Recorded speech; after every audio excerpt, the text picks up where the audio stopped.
Okay, good afternoon, everybody. Thank you for taking the time to attend today's presentation. Looks like we've got just about everybody logged in here who looks to be logging in for the day, so definitely appreciate your attendance.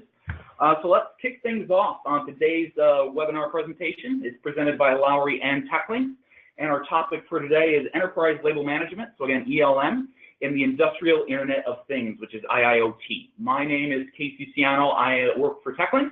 I am the Strategic Partner Manager for our channel, and I work very, very closely with Lowry and some of our speakers today. So with that, I'm going to go ahead and pass that over to one of our star attractions, David Dillon, and he's going to go ahead and go through a little bit of an introduction here. Good afternoon, everyone on the call.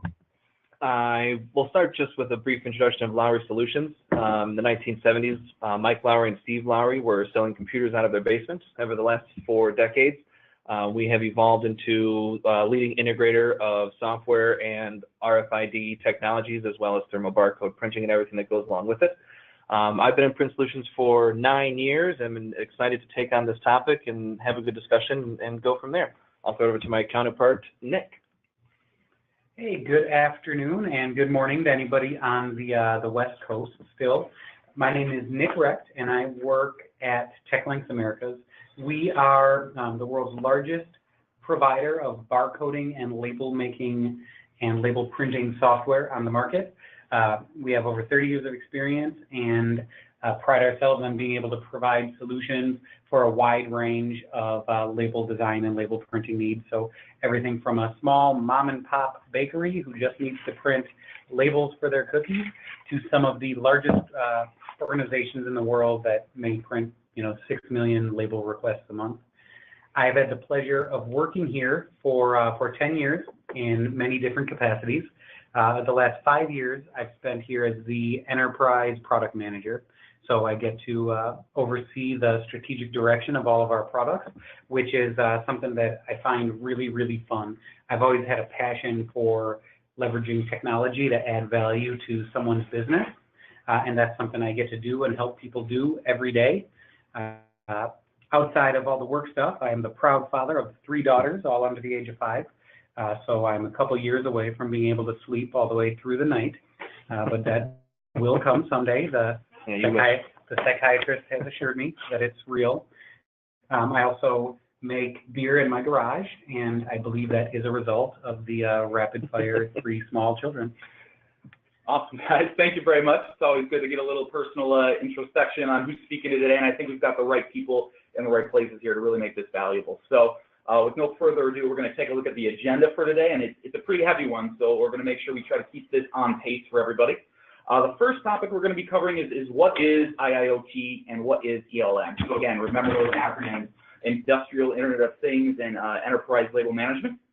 We're then going to be discussing how IIoT is taking shape in today's market. So, where that's moving, how that's working, and then how that is there. How ELM, next topic is going to be how ELM leverages IIoT and kind of what that symbiotic relationship really is. Potential challenges in embracing IIoT and ELM. So what are some of the hurdles, what are some of the pits that we're going to try to help you navigate around as IIoT and ELM become more and more prevalent in the industry? And then, what does that all mean? Well, it's a good place to figure out, hey, where are we going to start, right? You can't finish a journey until you take that first step. So hopefully we can help illuminate that for you a little bit and make sure that we're setting the basis for a successful move into IIoT and ELM. We do have a question and answer portion of this as well. You all have been muted upon entry, so if you're talking to us or applauding already, we appreciate it, but we can't hear you. But that doesn't mean this is us preaching or telling you how it is. I mean, we want this to be a little bit more of a free-flow discussion. So if you do have questions, if you do want to cover a topic in a little bit more of a detailed manner, send us a chat via the GoToMeeting chat mechanism there, the GoToWebinar chat mechanism. Very, very simple. You just click on that little chat icon, type that question in, it gets over to us. We'll review that and make sure that if it's a pertinent topic that makes sense, we'll keep that discussion ongoing. So now that all the housekeeping done, we know what topics we're going to be covering today.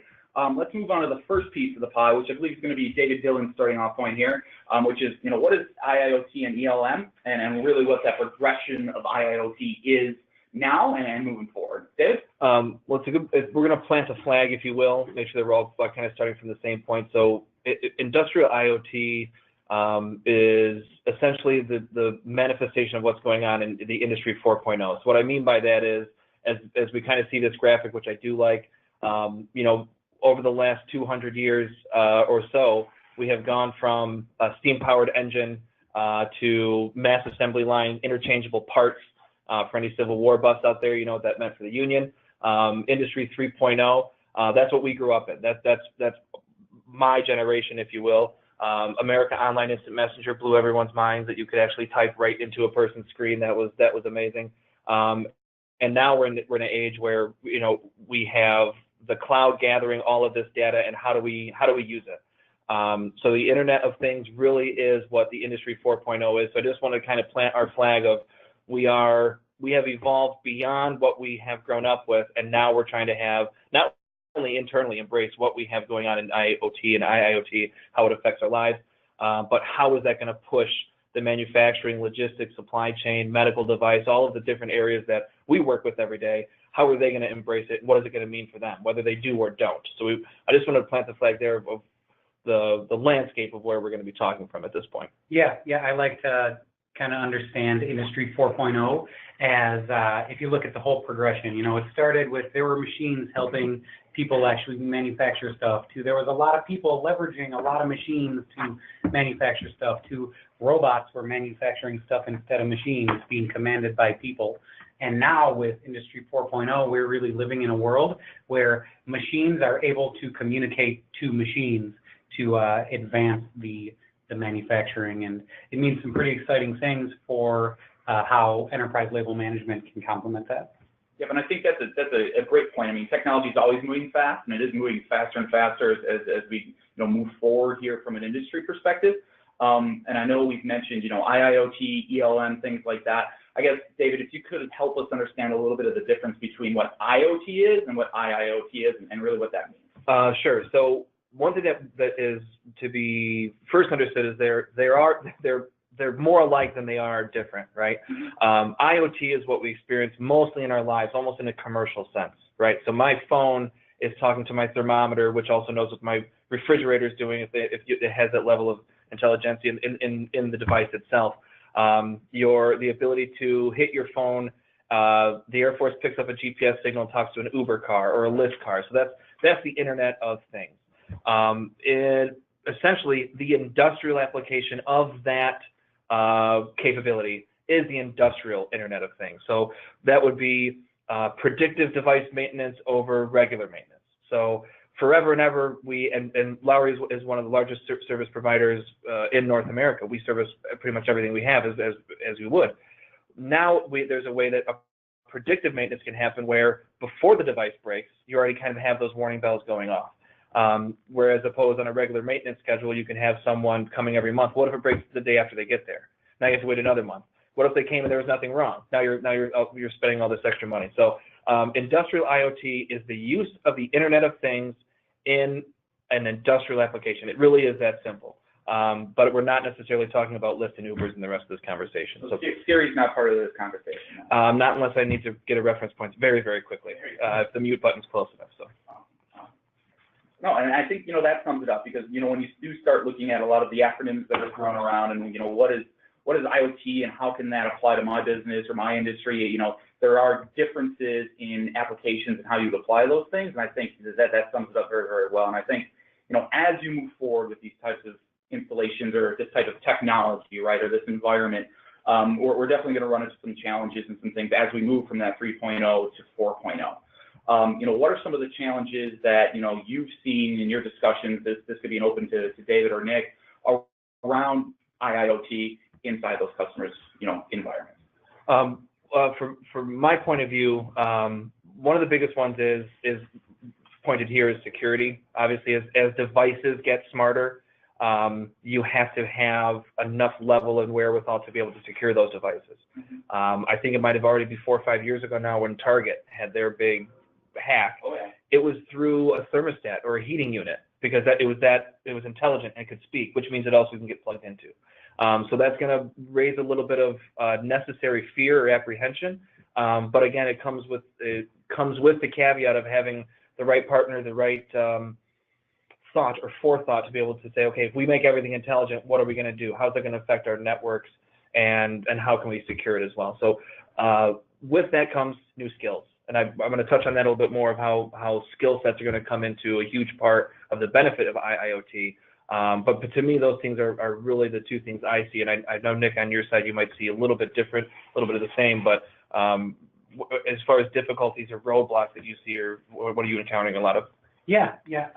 So a majority of my experience outside of troubleshooting my Alexa to make sure my Ring camera could show the camera on my back door on my TV when it comes to IoT is around enterprise label management. And there's two things that really jump out to me as big challenges in tackling, device-to-device communication or integrating enterprise systems with other enterprise systems to drive hardware or receive intelligence from hardware. And the big one is infrastructure. On more than one occasion, I have dealt with an environment where an organization wanted to automate printing to hundreds of printers that were plugged in locally to the legacy computers on the plant floor, rather than having those devices on the network.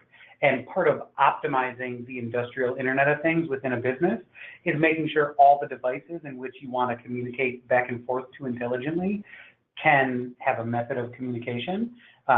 And in some organizations, the infrastructure isn't laid down yet. Sure. So step one, before even considering leveraging some of this intelligence, is being able to put an infrastructure in to allow all the devices to communicate.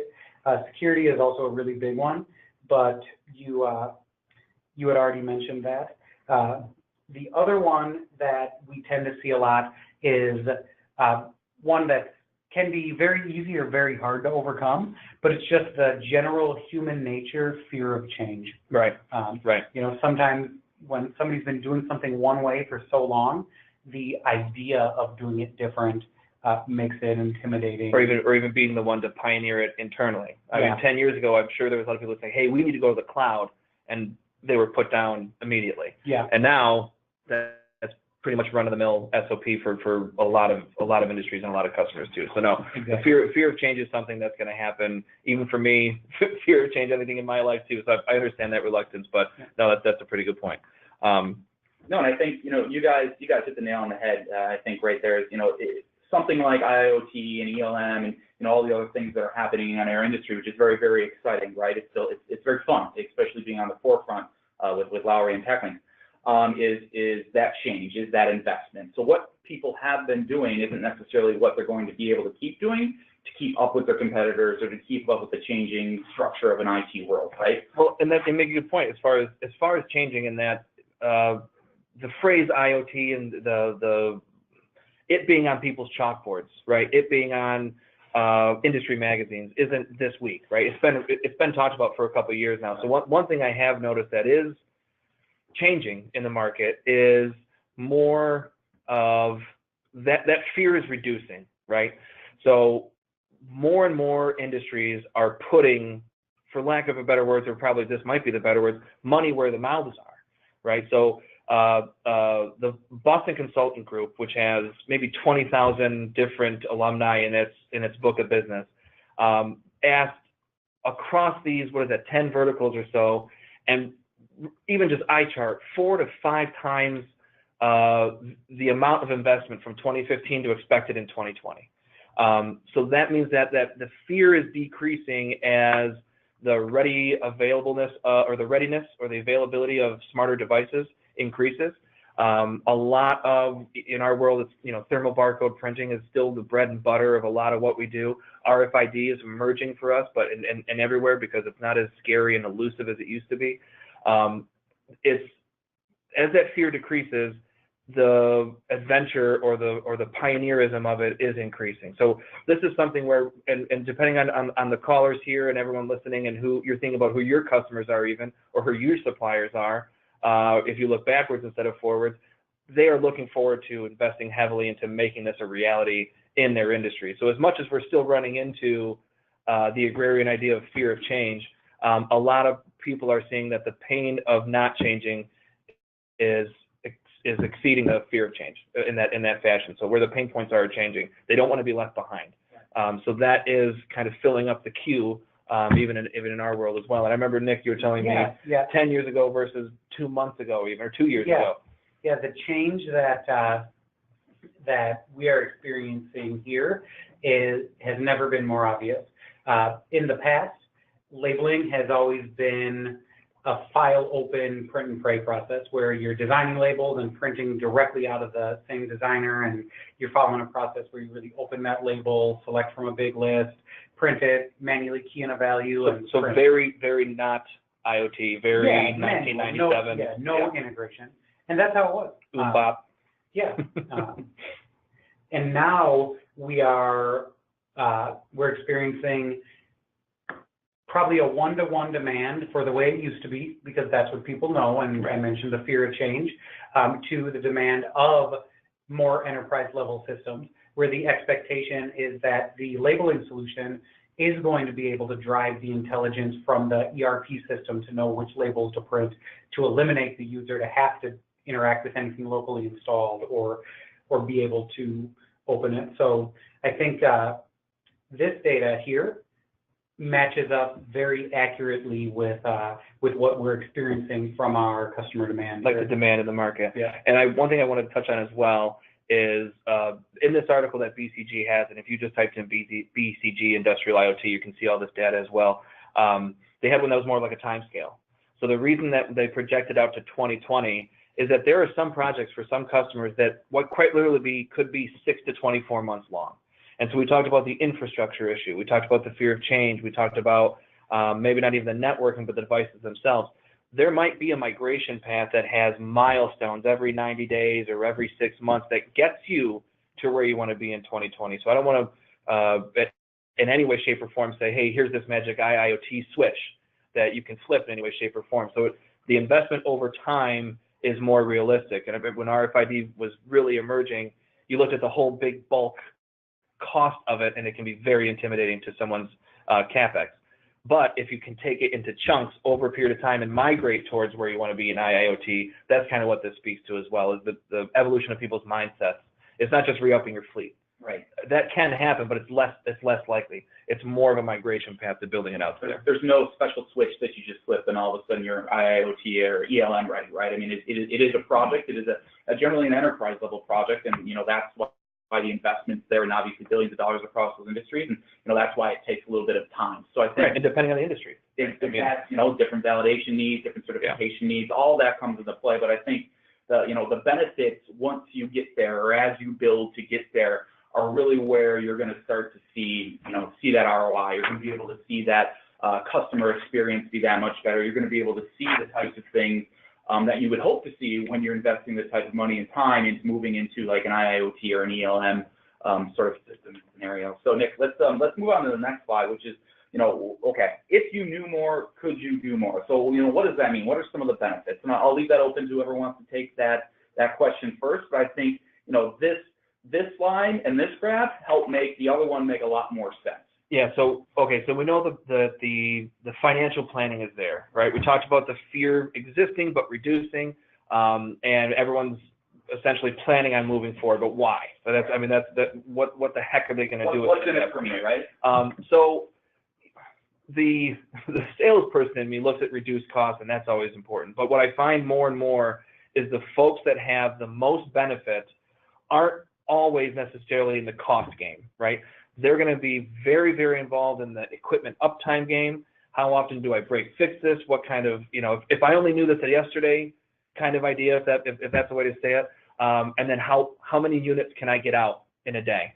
How many times can I open those dock doors, fill up a truck, and get the heck out of there accurately without anything coming back and having issues? And I know Nick is going to touch on that a little bit as well. So the idea that you can have a smart piece of equipment telling you, and again, I'll just use thermal barcodes, but it can be anything. It could be fluid in a drum that's a raw material, and you can have an RFID tag constantly updated to tell you how much fluid's in there, right? You might have a ribbon running, or you might have a amount of labels running through it, and you're going to know a day or two before that you're going to need to reload this thing. And then that might also tell procurement, that based on what their inventory is, how often they need to be reordering. So all of these systems are happening without Jim telling Beth that Eric messed up and and now you have a stoppage of machinery, stoppage of a line or something coming back. So in that area, the folks that we are working hardest with in our partnerships with our customers, those are the folks that, yeah, cost is great, but in the same breath, how can I do my job faster? How can I get more people to work more hours? And how can we move more? And I usually use the words widgets, but the increased operation speed and the operational equipment uptime are some of the biggest movers in, I would say, manufacturing, logistics, those types of things. But when you talk about ELM, that touches every single aspect of it. And I know you and I were talking before, it says improve safety, what does that mean? And we're talking about risk and things of that nature. So Nick, I mean, go into that, because I think you were hitting something really smart and we were talking about it earlier. Yeah, this is a fun one for me to discuss, because it touches on a lot of the things that are happening that are cool. So if we peel back a little bit to like IoT versus industrial IoT, you know, it's like, yeah, it's cool that I can tell Alexa to lock my door, but that has no place in industry, right? That's not helping anybody manufacture anything better. So when we look at IIoT, some of the coolest applications that I've got to personally play with are one, the preventative maintenance, like the machine being able to send a signal to your enterprise label management system to say, hey, you just sent 1,000 jobs.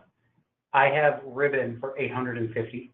Right. Being able to say, so do you really want to release this, or do you want to make sure your device can handle it yet? Yeah.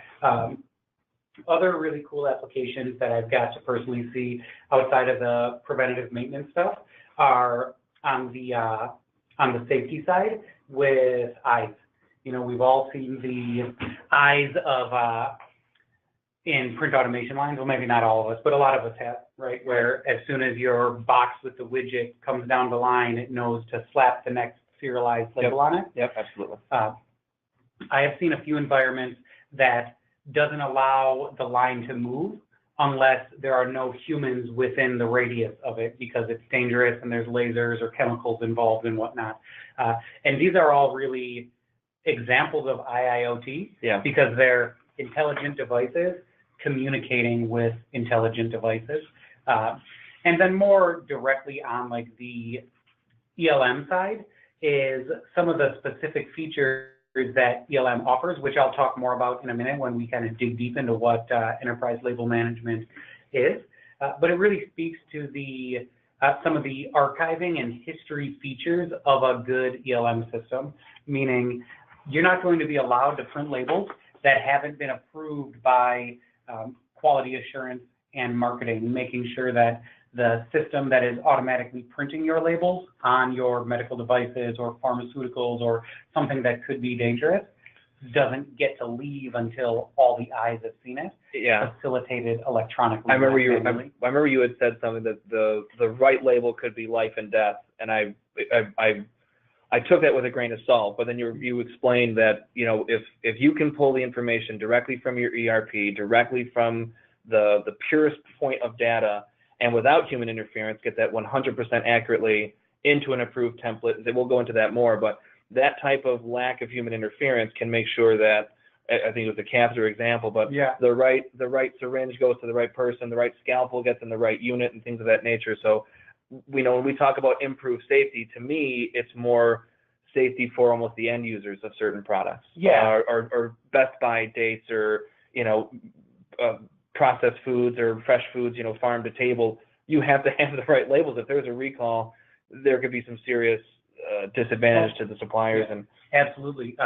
Your safety, one side, you brought up the catheter, so that is one. I'm sure everyone wants to hear more about that, but that's one device. Our next webinar. I think this makes a lot of sense, because I mean, depending on, I see there's a lot of people registered and attending right now from different industries, but you know, to David and Nick's point, you know, some of this stuff can be more impactful for a consumer than anything else. You know, Best Buy dates is a big one. You can't have somebody or allergy information on something like that, or even something a little bit more med device or pharma. Nick, you want to share that story? Because I do think it illuminates the requirements around industries for why IIoT and ELM really are symbiotic relationships. Yeah.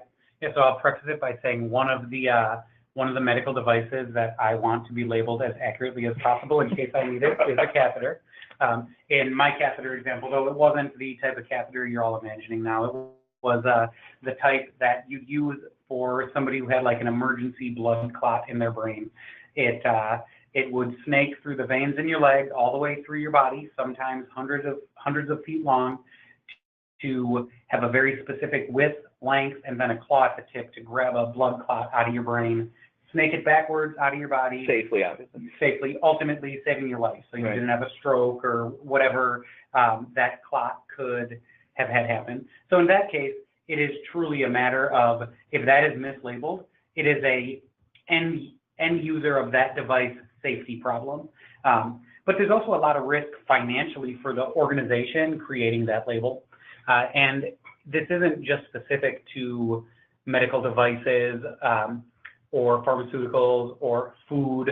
It's really any product. When you receive a good and you're relying on what the box says to be what's inside. Yeah. In the case of food, you ship it back. You've wasted all that time. I mean, if you go back one, just really quick, and then we'll start moving forward. And again, you see 10 very, very different, from retail to government to transportation. You're right. It does touch much more than one industry. So I mean, and I think we want to get into. We've talked about it a little bit more here about how specific these labels can be. Yeah. If we want to move forward, we can kind of jump into what is ELM. So we kind of go through this a little bit quickly. Yeah. A nice little crash course. Yeah. And then we can get to some real life examples as well. For sure. So enterprise label management. All starts with the template in which you've designed. So like David had mentioned, 10 years ago, everybody was printing out of the same application in which they were designing in. There wasn't more than that to do, so that's how it was done. And that's really at the core of everything enterprise label management. You can't print a label that is not yet designed. Right. The artificial intelligence is not advanced enough for me to think about what I would like to have and have it become on the screen, Yeah. So there is an element of design, and that's always going to be there. It becomes more into the realm of enterprise label management when we complement that label design with utilities that enable things like approval and security. So label approval and security complements label design by doing four main things. First and foremost, giving you a central repository for all of your templates and whatnot. After you have everything in one spot, you can enable, number two, role-based access to it. David has the access to design labels, Nick approves them, Casey prints them. And that might be 3 different parts of the globe. Exactly. Right. Casey can't print anything that Nick didn't approve. Nick obviously can't approve anything that David didn't design. But it kind of facilitates that for you. So now that we have our things in one spot, we have the role-based access, and we've been able to facilitate the approval process, which is number 3 behind it. The approval and security method enabled by enterprise label management allows us to peel back and look at any given time. Well, David designed it on Monday, Nick approved it on Monday, Casey printed it 5 times on Wednesday, and the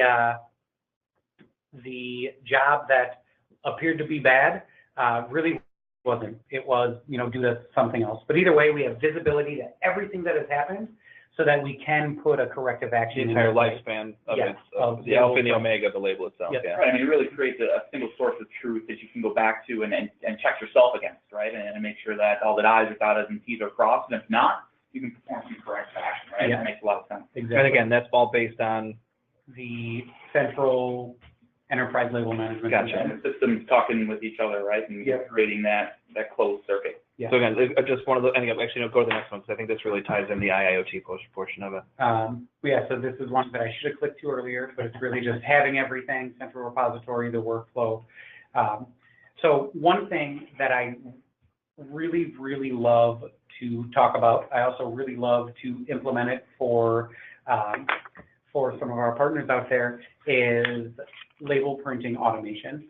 So when we talk about automation, it is certainly not a new concept. It was probably the biggest piece of I3, or the Industrial 3.0, is just the idea of automation, a robot doing something for you. I have visited countless manufacturing floors where they have robots putting units into a box that goes down an automated line that has a robot close the box, tape it shut, a print and apply machine slaps the label on, and then a robot takes that box off, puts it on a pallet throws it on the truck.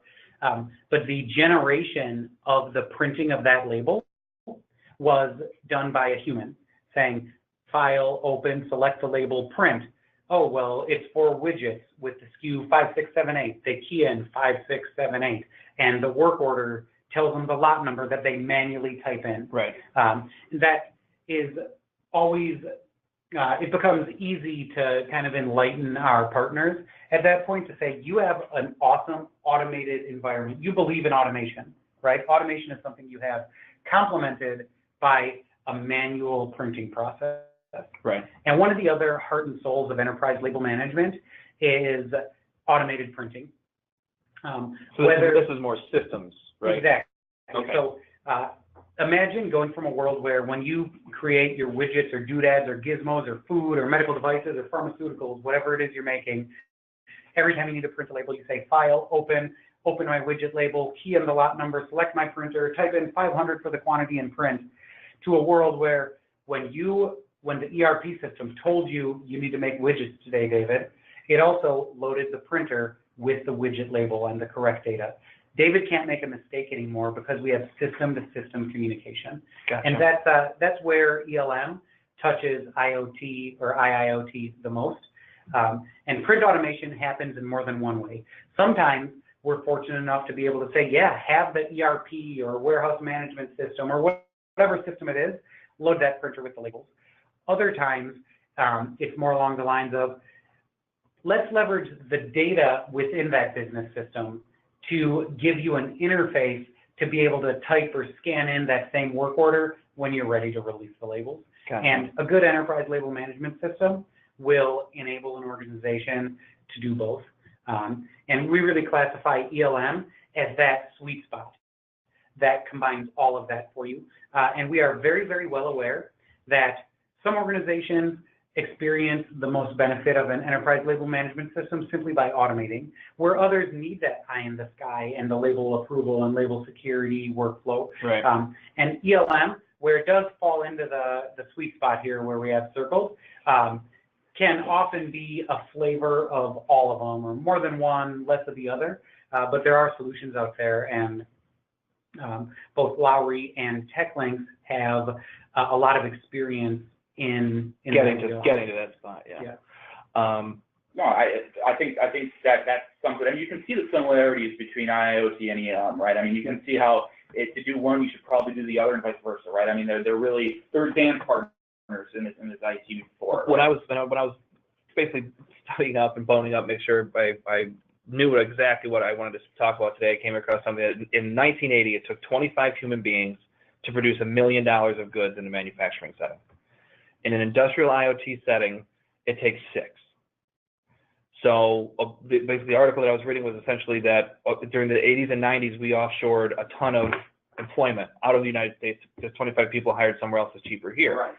There's a good argument to be made that IIoT can allow more manufacturing to happen within the United States because paying 6 people with a mix of white collar and blue collar knowledge can keep it here in our shores. And I thought that was, I mean, of course it has an altruistic vibe to it, but the idea that you can make more with less, and a big part of that is IIoT. And the reason, one huge aspect or one really good starting aspect of it is ELM. But I thought that disparity of a quarter of the amount of human power can create the same first $1 million in a manufacturing setting if you're adopting the right IIoT atmosphere or ethos, if you will. And yeah, I mean, the other thing with the ELM is, that this is something that is, as Nick said, where it's doubling, tripling, quadrupling in attention. People are paying a lot more attention to it. They're adopting it a lot more, and it's because the proof's in the pudding. I mean, that's where the future is going to be, obviously and eventually, and it's going to really turn into some solid returns for that business, right? So let's take a look at some of the things that would why they would consider ELM. And even some of the success stories that we've seen, because we have been doing this. TEKLYNX Central's been out for how long now, Nick? Just about 7 years? 6.5 years. 6.5 years. I have to celebrate a birthday pretty quick. But we have seen the proof in the pudding. So Nick, I'll pass that to you a little bit here. Why don't you cover some of these scenarios and really some of the benefits? Yeah, for sure. So why would a business consider enterprise label management? First one comes down to the money. I know. Why are we talking about that? Yeah, I don't want to make it like breeze over it, but it is often the most important part. If you can't justify the expense of a system, you're all in business. You're not going to acquire it. And an enterprise label management system really helps you reduce waste and the overall costs associated with a labeling process. Not to beat it to death, but a process in which David needed to type in manually a lot number, right, versus a process where the business system automatically loads everything that was doing manually, eliminates mistakes and saves time, both saving a lot of money. Yep. The next one is reducing the disparate systems management. This is one that hits close to home for me. So often an organization has spent a ridiculous amount of money on implementing a business system, whether it's SAP for their ERP system or JD Edwards or some offshoot warehouse management system. There was a big cost in implementing that system. And if they can maximize the return on the investment of that business system by complementing it with automating the printing of labels out of it, you can really do a couple things. Reduce the management of the disparate systems while maximizing the return on the investment of that original system in which you're automating printing out of. Getting a lot more bang for your buck. Yeah, this is a great example of what Owens Corning did. Owens Corning automated printing out of SAP using a TEKLYNX Lowry solution. And by doing this, they centralized their entire environment, ultimately reducing the time it took to bring an updated label to actually being printed in a production capacity by 75%. Obviously, a 75% cost reduction with that time. In just time itself, yeah. Another big one is mitigating risk. Like with the UDIs and casters, the UDIs. The big one here that I'd like to talk about is one of our other companies, Oak Run Farms Bakery. They eliminated the #1 cause of production downtime by implementing user privileges. So for them, the ability to say, Casey, you're the only one that can print. Nick, you can only approve. David, you can only design. Help them because David wasn't on the plant floor saying, well, yeah, let's just move this to the left, or and then you have 100 oatmeal raisin cookies labeled with chocolate chips and having to stop a line to do that. The elimination of manual approval processes. Yep, that's what Oak Run did, in production delays. That's what our friends at Microvention did. So they were able to streamline an entire labeling process from the inception of the new medical device they were manufacturing to actually labeling it and decreasing that by 50% by saying nobody's printing out the label, walking it around for signatures. It's all facilitated by the enterprise label management system. The reduction in manual errors. I'm sitting next to David here. His fingers are big and meaty. I understand why he fat fingers lot numbers. All right. Yeah. But in a lot of cases, it doesn't matter. No, you're right. No, you're 100% right. Doesn't matter if you have sausage fingers. Humans make mistakes. That's right. You know it. Next one is the decrease of IT overhead, kind of redundant from the previous one. Increased overall system ROI, hitting that point home. Our friends at LSI Industries went from a world of 6,000 static templates to about 8 templates leveraging database connections. When they need to upgrade an address, they update one label that affects all 6,000 products rather than updating 6,000 static label templates. And one thing I like about the way that that's kind of laid out is each one of those is kind of a different layer of the ELM onion, if that makes sense. They all kind of took advantage of, varied aspects of it. If we wanted to, I'll go into just maybe real fast, a couple of other real life scenarios here. So there's a much larger push these days in labeling, especially in RFID. Lowry with its scenario platform and being able to really implement that from start to finish. In an asset management, obviously this is more of an aeronautics story, but it can be passenger vessels, heavy machinery, whatever the case may be. An issue could be that the origin of parts in a very critical and complex system is unknown. Right. If something needs to come in and get worked on, you have a potential of a different manufacturer, different production date, different batches. Where did this come from? How old is this part? a lot of those things are simply not known. There's no better way to say it. So if I'm an engineer and I'm trying to fix this plane, having an integrated IoT program with the right labeling software, we can hold and collect all of that data across one ledger. So the manufacturer that made it, the shipper that got it to me, how long it's been in that plane, all of those things can be found in one scan of a barcode. And that gives me a way more informed process. It gives me more specificity in that.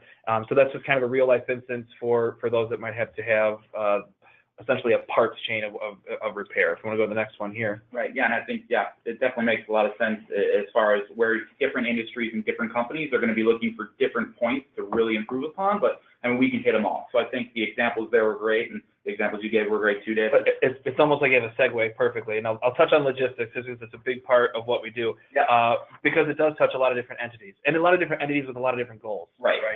So you hit a chord there. A manufacturer is really concerned about getting its product the heck out of its docks and getting its purchase orders, right? Mm-hmm. But the freight has a completely different goal of how fast it can get there safely, keep the product the right temperature, which can also be scanned with the right type of tag, with the right type of sensors. And because of leveraging the industrial IoT universe, right? We'll use it that way. All of the despairing entities that are involved in making a part, getting it to my shore, and then having it plug into my wall and do whatever it's supposed to do, all of those can share one ledger. When was it made? How fast did it get there? When did it touch? All of that is wrapped up into industrial IoT, and the ability to have the right labeling system, the right tracking software, absolutely 100% applies to who cares about what. All of that can be put into one repository of data. I know that we're going to be crunching on time a little bit here, but it does essentially play well into both labeling and IIoT. Right. Well, I think you hit the nail on the head. I mean, even inside singular organizations, you have different goals for different departments, right? IT is going to have their own pain point. Operations is going to have their pain point. Generally, they're not all on the same wavelength as far as solving those pain points. So when we start looking at IIoT and ELM and being able to really put a neat bow and make everybody happy, that's the value, right? Because now you're not just worried about one piece of your business. You can really set everybody up for success that way. So I think that's definitely one of the benefits. And this, I mean, on here, it didn't actually go even one further back in time, right? Because then the manufacturer can be seeing live action inventory in their suppliers. Mm-hmm. And they're sharing that knowledge of how fast is my customer going through it. Just like a machine can tell you if the ribbon's running out, right? Your customer can be telling you how fast they're using your raw materials, which means you're sourcing your, so it really, from start to, as I said, from nothingness to somethingness, leveraging the Internet of Things can really bring that together. And again, where you are today, that migration path could be 6 months. If you're cutting edge, it could be 3 to 6 months, and you could have something very, very snazzy put together, right? That's going to affect your business in a positive way. Mm-hmm. You could be 9 to 18 months away. Right. So every single person is going to have a different starting point. The next one is more about warranty, and I think about this because I get an automated call about my car warranty ending all the time. Oh, you do? As they say, it's the last call. But this can essentially really help, again, 3 very different entities: the manufacturer, the owner, and the insurer. How often has it been serviced? Was it the OEM parts? Was it by the dealer? Was it not by the dealer? All of these different things can be tracked with, again, the right data collection software, the right asset management, the right tagging, the right labeling. Right. All of that is completely possible. And what that does is it actually creates a new type of business opportunity, because you can have real life, up-to-date data to work from, not just going off of auto actuaries. I'm not playing the odds, if you will. You actually can get dialed in, so it's going to give more power to all 3 parties. If I am a good car owner, my warranty should be easier and better than, say, someone else that's going to drag it down. So a new business for insurers, lenders, and warranty services. That's extremely end-user facing, right? You can really help build your brand value inside your consumers. Just by being able to offer those types of services, right? Because not everybody can. Well, and all 3 of those kind of go to the same thing, and you're going to hear this in the IoT blockchain. I mean, we haven't used the word blockchain yet, but to me, they're synonymous. And you got it in there. To me, they're synonymous, right? IoT and blockchain. This could have been a blockchain conversation, right? But one thing that has finally started really clicking in my brain is the idea of a shared ledger, so we can all kind of see across all of our different entities, all see the same information. Yeah. So I mean, that's great. I think we covered a lot of good points there, and you can see how it spider webs throughout all kind of the different parts of an organization. So, I mean, really what we're talking about, right, is moving from the old way to the new way. Where we're looking at that graph from 1 to 2 to 3 to 4. So, Dave, why don't you walk us through this a little bit? Like, what does that mean? So, Lowry Managed Print Services is, managed print versus unmanaged print. And this, the label software ties into this perfectly, right? So Industry 3.0 has been working and is still working. We're not talking about a broken system. We're talking about a system that is on the verge of being able to evolve. We've seen the numbers of the companies putting their investments forward. Here we are having this webinar talking about this. We would not have been talking about this 3 years ago. So it is something where the old way of doing things is all your individual silos doing the best they can to communicate with each other as best they can, but all of them are not interconnected or not necessarily sourced into one shared ledger. I'll use it that way again. So you can imagine you have 4 locations. You might just have 4 lines, 3 lines at your plant. We don't have to be talking about General Motors, Nike, Amazon. We can be talking about a tool manufacturer that has 4 lines. Right. But if 4 lines have 4 different applications and 3 IT people that have to manage it, and it can be a squiggly miggly mess, as you see there. So the idea that you can find the right partner in the right path and build that together, you can get to a point where all of your systems that have the ability, I'll say the ability to integrate, right, can essentially be focused into one source of information and data collection for you to make the strongest business-driven decisions. Right. That makes sense. Really a single source of truth that everyone's working off of, which just makes management that much easier. And so this is more like print and printers and tablets and things that are all operating. But again, we can zoom out that picture because again, go to raw materials, end product, and all that type of stuff too. So, but again, this is the old way that is working. But everyone around you, your competitors, the people that supply you, the people you sell to, they're pushing forward. So this is a little bit of a call to action in some ways of saying, look, there's vehicles for which you to drive forward, and we're here to help. For sure, that makes sense. And I think, that brings us to the next slide too. And you mentioned it, it's, Nick, if you want to cover this a little bit too, I mean, all these different things could be ELM, right? It doesn't necessarily have to be all of them. It could be parts of this. So I think, this graphic here really sums up, what TEKLYNX Central offers, which is obviously, our TEKLYNX Enterprise Labeling Management product. Product plug time? A little bit. But, I think it definitely makes sense. So, I mean, Nick, from your perspective, I mean, does this really sum up ELM and all the different aspects of what ELM could be for potential end users? Yeah, I like this graphic a lot. I was very proud of the marketing team when they put it together because I think often they listen to me speak like a maniac and then they're like, okay, well, what the heck does that mean? This does sum it up. At the your enterprise label management system isn't going to be like the heart and soul of your industrial IoT implementation. No, great. That's a good point. But it is going to complement it very nicely.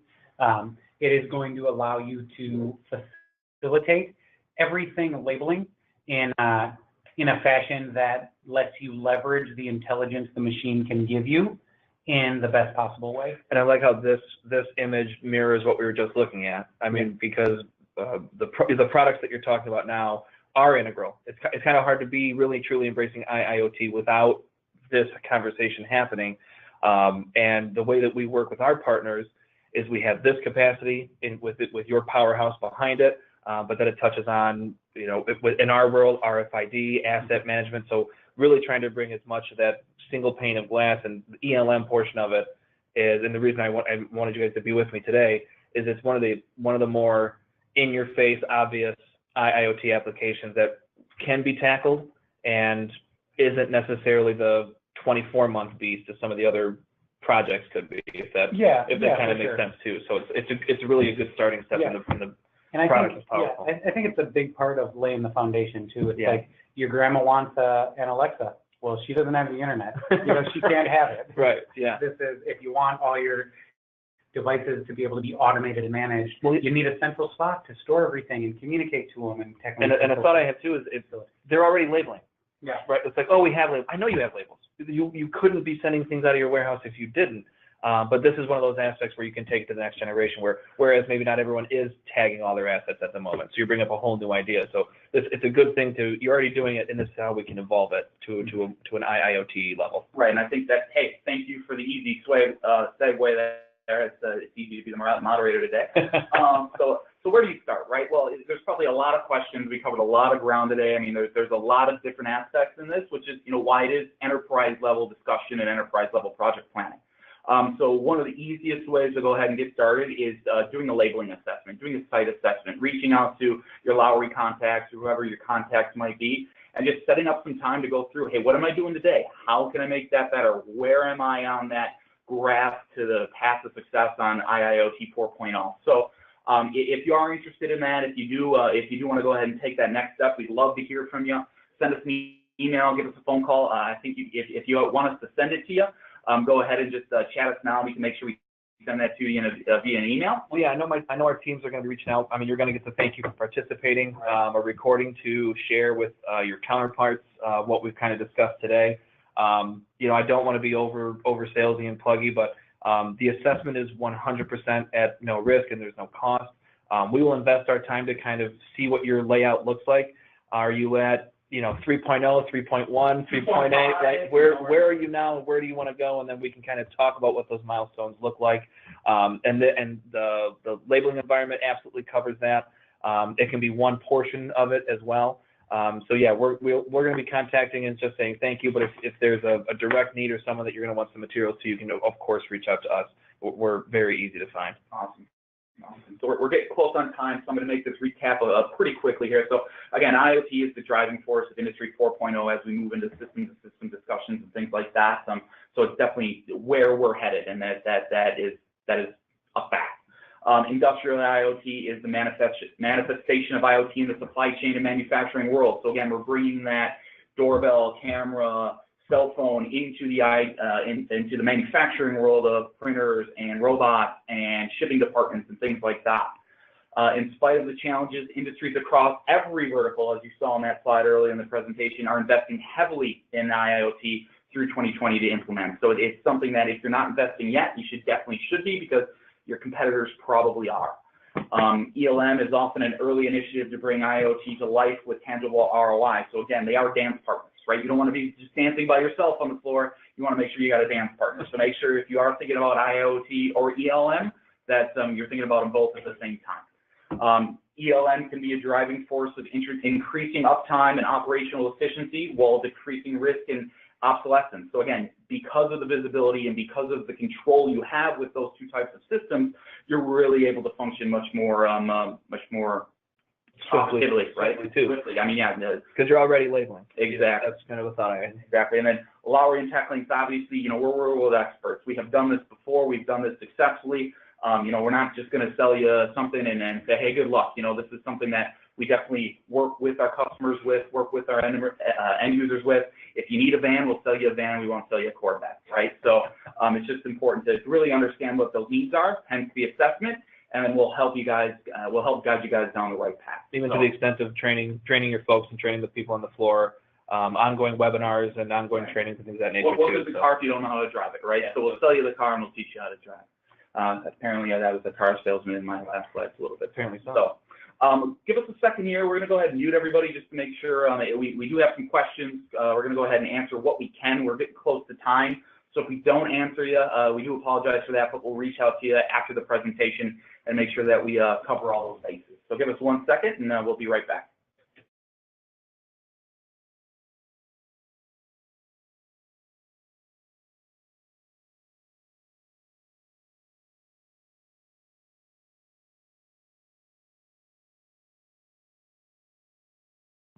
All right, so we have a few questions that poured in here at the last minute. First one being, what is the investment for time and money to do an assessment? I think that's an awesome question. Lowry can help you go through that assessment, and it's typically like maybe an hour and a half phone call.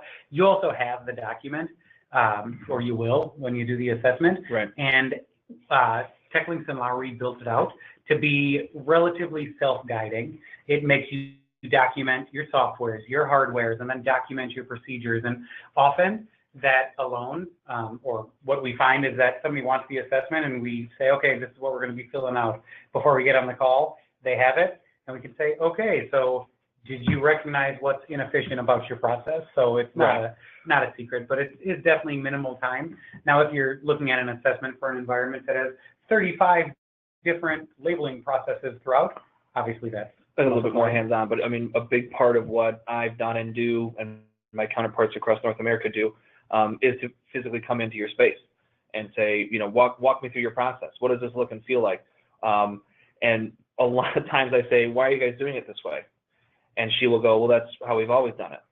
That happens a lot, right? So you can leverage us to be the challengers, to ask the questions and poke the bear internally that you've been trying to, right? So a lot of times we have people that are hungry for someone to kind of help them carry that torch of being like, look, I've been charged with increasing efficiency. That's it. That's all the direction they gave me, right? So we can literally come on site and say, look, I noticed that you have all this automation and then someone's printing a label and putting it there by hand, but your customer needs it a certain way. Well, then let's look at what the cost of a print and apply machine with a smart label software and automate that. And now you can repurpose that person to another location in the process. And what's your ROI in that? How long does it take to replace paying someone $15 an hour to attach labels by hand? Not that long. You know, so there's a couple different areas that by their on-site conference call, and again, that's all at no cost. And we're getting real close to time, so we'll probably get one more question in here since we get started about 101, 102. How much does the typical IoT or ELM implementation cost and take?